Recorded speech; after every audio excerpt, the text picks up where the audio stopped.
Yeah, hi, my name is Ahmed. I come from the glorious country of Iraq, and I'm a born Muslim. My problem is that I practiced Islam when I was. Brother, first we request questions from the non-Muslims. Once Yeah. all the questions from non-Muslims are over, inshallah, we'll give you a chance. Yeah, but I'm telling you my problem only. It's. Okay. But you said you're Ahmed and you're a born Muslim. I am born Muslim. But now are you a Muslim or not? I'm agnostic. Oh, so now you have left the religion of Islam. Yeah, I'm confused. Okay, fine. If you have left the religion of Islam, you can ask the question, brother. Okay.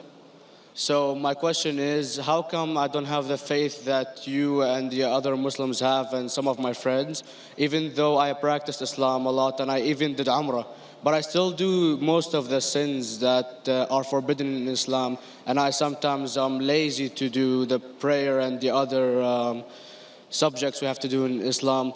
I have read many books and about other religions and conspiracy theories and documentaries and such. I even have seen your own videos on YouTube, and there are many questions that go around my head about Allah and the Messenger and Muslims in general. And basically, the most important question is, you said in one of your debates or questions that Allah is the creator and He's uncreated. But I have realized, how can the uncreated exist? And if He exists, how can we notice Him? How can we see Him or hear Him or feel Him or know of His existence if He's uncreated in our own dimension or so? That's one of the questions. Brother Ahmed said that he is a born Muslim. He comes from Iraq. He read the Quran, he read the books, but he commits many sins. He believes maybe sometimes he's agnostic and he's lazy for praying. Brother, before I answer your main question, if you do sins and if you're lazy for praying, that does not make you a non-Muslim. As long as you believe that praying is fard, sometimes you miss, it's a sin. It's a major sin that you sometimes don't pray, but that doesn't make you a non-Muslim. If you say praying is not required, then you're doing kufr. But if sometimes you do sin, sometimes minor sin, sometimes major sin, it is haram, it's forbidden, but that does not throw you outside the fold of Islam. There are sometimes waswasa of the shaitan asking you, you're a Muslim, but this is wrong in Islam, this is wrong. And it does deviate the person's mind. At that time, maybe your iman may be low. But these things should not make you consider that you're non-Muslim. Regarding a question that I mentioned in my speech, and you're right, that Almighty God is the creator, but He Himself is uncreated. You ask the question, how can the uncreated, how can we see the uncreated, and how it's possible? Allah subhanahu wa ta'ala is Khaliq, is the creator. And by definition, He's uncreated. Because normally people say that when they try and prove in logic that everything has a creator, who created this table, the carpenter, from where he got, from the tree, who created the tree, so it goes back to Allah. So when many of the people try to convince an atheist, they try and say that everything has a creator, and then they get trapped when the atheist asked him who created Allah. So if you hear my tapes, I never go that way. I ask the atheist that how did you come to know about the universe? How did you come to know about the functioning of the stars, of the sun? And he says, and goes back, that the creator. So it's the vice versa. So if you know how to deal with logic, you don't trip over this problem with the atheist trap, the Muslims or the believers, by saying who created Allah. By definition, Allah is uncreated. And if you ask the question, who created Allah? If you have heard my tapes, I give the reply, that suppose a person comes and says that my brother John. Yeah, I know, I saw that, I heard that's funny, but I mean, how does He exist if He's uncreated? Not that is Allah. automated. Yeah. How That's the difference between you and Allah. How does He exist? Means He was existing. He doesn't have a beginning. You and I have a beginning, that's human being. So that is the difference between us and Allah. You can't say that Allah has to be like us. If Allah is like you and me, why should we worship Him? I see, but have you heard of the phenomenon, the Big Brother? used by various orders and political agendas to control the people and such by implementing it into multiple gods. And then later on, it became a monotheistic religions all over the world to make it easier for Big the Brother, people sorry, to. I've never heard of the religion Big Brother. It's not a religion. It's like a theory, an idea, basically. For What does it example, say? yes. What does this idea say? What does it say? Is that when you have a big brother, it's easier for you to live life. When you have someone watching you the whole time, understanding you the whole time, protecting you the whole time, being with you the whole time, and you can talk to him, although he never talks to you back, maybe in your dreams, do it to your mind and such, it's easier for you to live. While a human who does not have a big brother and is not easily controlled into doing so and is having complete freedom is a danger for the major ruling powers and such. What does this say? I don't understand. Big Brother may be there, Big Brother may not be there. What does it have to do with Islam and God? What does it have to do? Because basically Allah is watching you the whole time. So you want to knows. say that Allah is like a big brother? Indeed, you use him for your protection so you won't be scared. You know what I mean? See, this is the hypothesis. Hypothesis. If you have heard, how do I convince an atheist? If you have heard my answer, that you said that you're agnostic, you're atheist. Yeah. So first thing I do to an atheist is I congratulate him. What? I congratulate him. Have you heard my answer of atheist? Yeah, you congratulate them and stuff. But I haven't seen your debates with the atheist. I just saw your answers on some questions. Fine, so you haven't seen the answer of atheist. No, but I've seen your debate with David William Campbell. And that David showed. William Campbell is not an atheist. Yeah, yeah. Now, when an atheist tells me he does not believe in God like your theory of Big Brother, Yeah. and if you believe in that theory, I will ask you, first thing I do to the atheist, I congratulate him. You know why?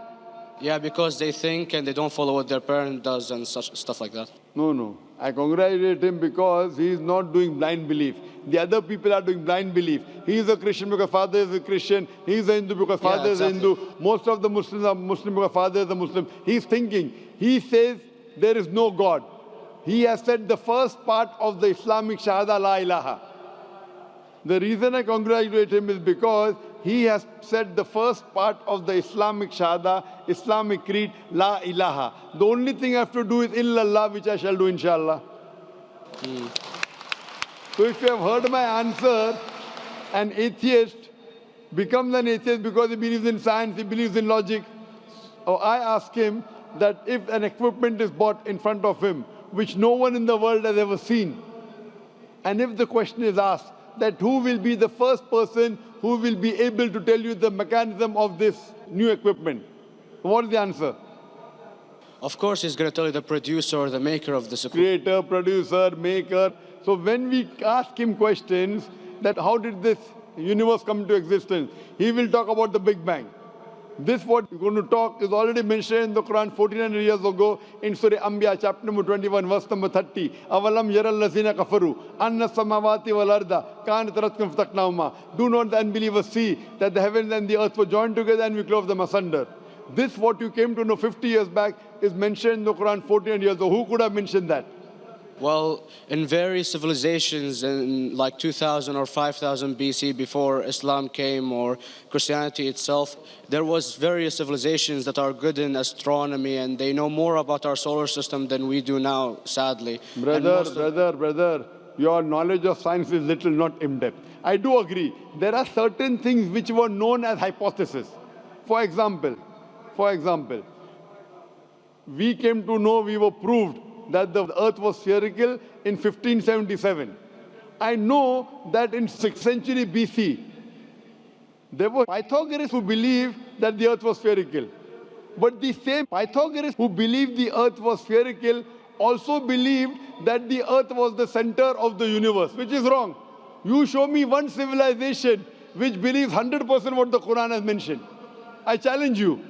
What you say, so do you mean to say there was a person who said, okay, this civilization, out of 100 things, these 2 things are right. Out of 100 things, these 5 things are right. Out of this 100, and picked and chose. Who can do that? No one besides the Creator. Even if you know that there were 10 different civilizations, hundreds of civilizations, there is not a single civilization that you know in the past which knew 100% of science what we know today. So where is your logic? Where is your theory? I do know that certain things were hypotheses, which were proved later on. But there is not a single civilization which knows everything what is mentioned in the Quran. So the answer goes back to the original question, who could have collected this in the Quran? Someone 1400 years back, could he do and say, okay, out of these 100 things, these 3 are right, out of these 100 things, these 2 are right, out of this, it's not possible. Mathematically, it's not possible. Well, you never gave the idea of extraterrestrials or so. I mean, knowledge is power, and Brother, I'm asking you a simple question. We are not come here to have a debate. yeah. I'm asking you a question, point out a single civilization, you're asking something else. Yeah, We are alright. not here to discuss. You can come in the room and discuss. You ask a question, I'm giving you the answer. You gave about old civilization. I told you you're right. But out of 100 things, 98 they were wrong. So I'm asking you, who could have mentioned this in the Quran? You're talking something else now. Yeah, well, I'm asking a simple question, 2 plus 2 equal how much? You're saying, I'm telling you 3 multiplied by 3 is how much? I'm asking a name, you're telling that where do you live? I'm asking a simple question, name me a single civilization which has everything what was mentioned in the Quran. Do you know of any or not? Yes or no? Well, not everything, of course. Even not 10%. Why? Babylon knows of most of the planets and such.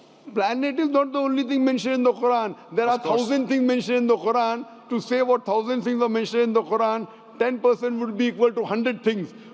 Did Babylonian civilization knew about 100 things mentioned in the Quran? No, because they You don't cannot. have the They IQ knew of that. 5 or 6 things. In percentage wise, very small. So Of course. who can be the author of the Quran besides the creator to know what is right, what is wrong? Today science has established the hypothesis mentioned by Babylonian so many centuries back is today proven. So these were hypotheses in the past, which out of them many have been rejected, some have been accepted. So to collect all which is 100% correct has to be from the creator and no one else. Hope that answers the question. Yeah. दोस्तों ये video आप लोगों ने देख ली और इस भाई की भी इसमें कोई इतनी बड़ी गलती नहीं है क्योंकि ये आजकल सोशल मीडिया का दौर है और काफ़ी ज़्यादा प्रोपेगेंडे मुसलमानों के ख़िलाफ़ हो रहे हैं तो मुसलमान जो नौजवान हैं वो इस तरफ जा रहे हैं और वो मतलब कि कुछ ऐसे सवाल उनके जहनों में आते हैं जिनके जवाब मौजूद होते हैं लेकिन उनके पास इल्म नहीं होता क्योंकि उन्होंने कभी हासिल नहीं किया होता, उनके वालिदैन ने कभी उनको इस तरफ लगाया नहीं होता। तो ये वजह होती है कि वो जहनों में उनके शकूक और शुबहात आ जाते हैं, वरना इनके पास ऐसा कोई ठोस सबूत नहीं था जो वो बता सकता कि मैंने किस वजह से इस्लाम जो है वो छोड़ दिया है, लेकिन वो हिचकिचाहट का शिकार था। लेकिन अल्हम्दुलिल्लाह डॉक्टर ज़ाकिर नाइक को अल्लाह इनकी उम्र में बरकत अता फरमाए और अल्लाह उनको दराज उम्र नसीब फरमाए और अल्लाह इनकी ये मेहनत और ये कोशिश बहुत सारे लोगों की इस्लाम कबूल करने का सबब फरमाए। तो उम्मीद करता हूँ कि वीडियो आपको पसंद आई होगी। इसके बारे में आप क्या समझते, अपनी कीमती राय मुझे कमेंट के ज़रिए ज़रूर बताएं। वस्सलाम।